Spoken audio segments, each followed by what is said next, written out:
Are sports cards a good investment or a substitute for stocks, bonds, and real estate? Should you be raiding 401ks to invest in sports cards? And what are the tax implications of buying and selling these cards all year, holding them short term and flipping, or holding them long term? I'm going to dive into all of this. We actually had my personal financial advisor on the podcast about 6 months ago. He gave us some advice for all of these different categories, and I thought it'd be great to slice that up into bite-sized segments that can hopefully help you guys understand by age, risk tolerance, and goals what you should be investing in sports cards and collectibles right now. All right, so for part one of this, let's talk about the differences between stocks and bonds and sports cards. And then I'll take you to David and give you his take on it. So honestly, one of the biggest differences, stocks represent businesses, bonds represent investments in businesses. And in both cases, at the end of the line, there's cash flow or revenue and expenses, right? They also spit out dividends in about 40% of cases. Cards don't do that. They don't give you dividends. They're static. They're worth whatever somebody will pay for it, much like gold or art, or even real estate. But the difference is real estate also has cash flow. Let's hear what David thinks about the differences between stocks and bonds and sports cards. It comes back to your goals. So if it's long-term, great. There's a focus, just like in stocks, on those blue chips that you're talking about, right? Trying to gather those blue chips that you know are going to hold up over time. The Michael Jordans, or what we think, right? The Apples, the Googles, the Microsofts, same thing in stocks. But we have to be aware there are certainly a lot of differences, right? So there's no cash flow, right, with cards. You don't get any dividend.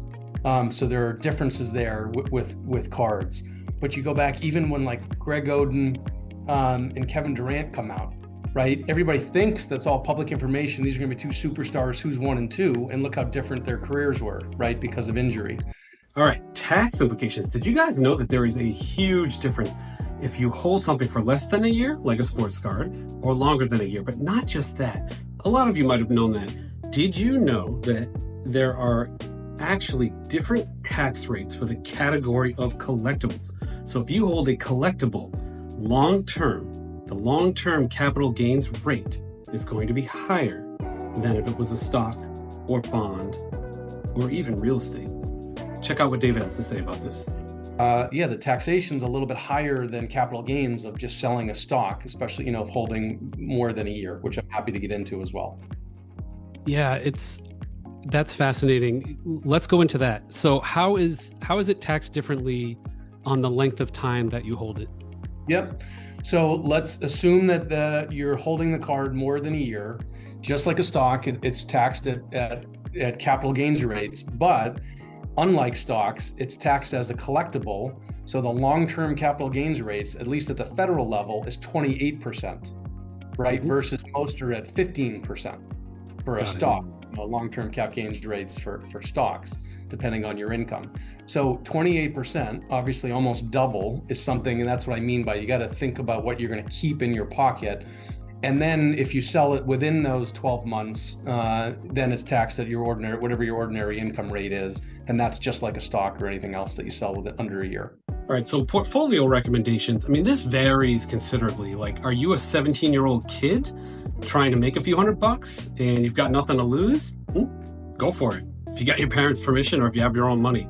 Are you a 40-year-old with like nothing saved for retirement and your cousin says that Victor Wembanyama is a great investment and want to drop $100,000 on his cards? Totally different situation. You have a family to support. The professional answer is typically 2 to 5%, but I actually want you to hear what David says because this is what he advises his clients in terms of what percentage of their portfolio they should have in sports cards and collectibles. What percentage of a balanced portfolio, this includes stocks, real estate, probably your house, right? Whatever else you may have in, other assets. What percentage are you comfortable with somebody having in collectibles? Doesn't necessarily need to be trading cards. It could be signed helmets or basketballs or whatever, but just like that category, art, whatever. Yep. So like a bunch of things, it depends on, so I'm going to give you an answer, but it depends on client situation and health and how long they're planning to work and their risk tolerance, right? Some people will just say, look, I get the risk, but this is just what I know and love, right? And so my role with them is to help them focus enough of their money on the singles and doubles that if everything goes wrong in the collectible market or whatever that is, that they're still okay. They're not going to do something dumb, because most of the clients I work with are either okay or on track to be okay. So let's not screw that up, right?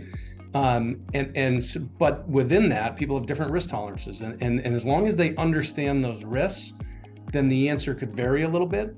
But I would say, just looking at the collectibles, I would rather that be under 5%. I've read different books that have, as high as 20%, because there's a theory, those tend to be the people that are all doom and gloom on the stock market and think, you should put 20% into gold and 20% into purchasing a self-sustaining farm and 20% into collectibles, right? I'm not as doom and gloom on the, the global markets in the US. So to me, it's somewhere around 5%. In that balanced portfolio. All right, so should you be rating your 401k and wiping that out to buy sports cards? Absolutely not. Under any circumstances whatsoever should you ever do that. That is tax deferred money, which means you're basically getting like a 30% immediate return on that money already baked in.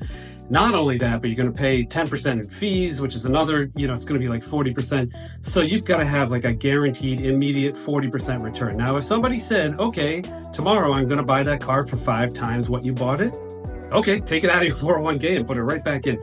But I wouldn't do that. I just wouldn't touch it.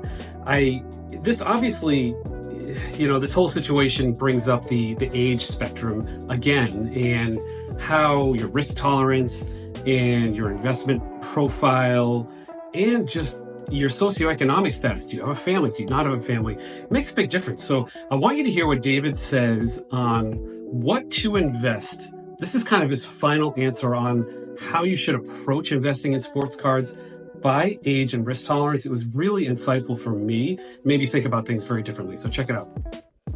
Do you have any recommendations for, let's say, maybe someone in their teens, or we could focus on like the 20 to 30-year-olds who are in the hobby, thinking about buying, trading, flipping, all that.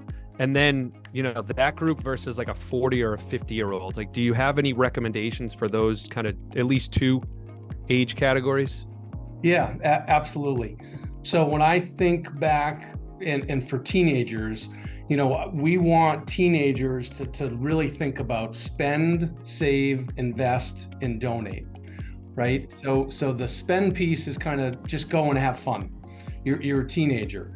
The save is obvious. The invest is where you get to the trading cards, right? For a lot of teenagers, I think if they can use gifts, right? I mean, I know just from my 2 teenagers, there's not a lot of income there, right? My 15-year-old just got his first summer job at 15. Right? There's not a ton of money there. So if you can leverage gifts from family or friends, and this is something you want to get into, I think that's great if you can leverage that and go start a collection. And I would guess, and I don't know what you guys would say, they'd be ahead of the game to start thinking about, are they just collecting, or do they have a plan, right? Are they trying to hold on long term? Versus folks in their 20s or 30s that start to develop, brain starts to develop, they start thinking more about that plan. What are they doing here? Right. Again, I see a lot of people that just have a collection of stocks, and I'll ask them, how did you come up with these stocks? And they're like, I don't know. I just kind of picked these up over the years. Right. And you would hope 20s and 30s, same thing. Instead of just collecting cards, they would have a little bit more of a plan. And then maybe it's, and it depends on everybody's assets and time horizon and risk tolerance, like you're talking about.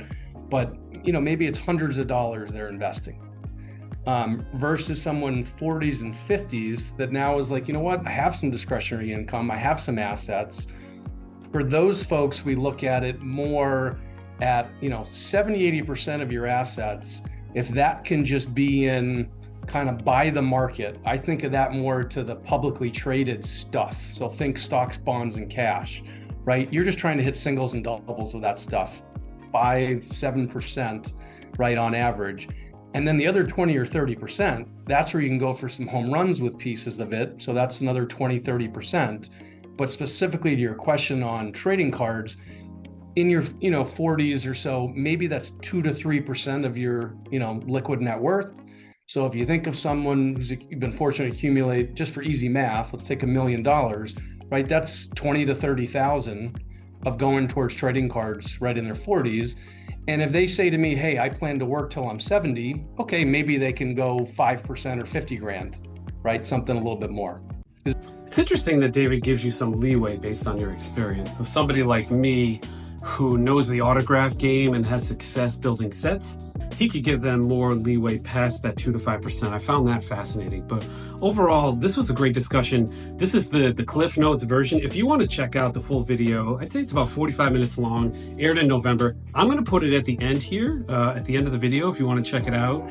Again, he's my personal financial advisor. He has served me well when I make ridiculous gambles, or if I have some crazy sports card idea, he's always advising me and doing a great job. So I think you could learn a lot from the episode. I'll post it in the description below as well. And as always, follow the channel, subscribe. I'm going to drop random stuff like this all the time. And the only way to make sure you get it is to hit that subscribe button, because I'll do it pretty randomly whenever I have time. Thanks, everyone.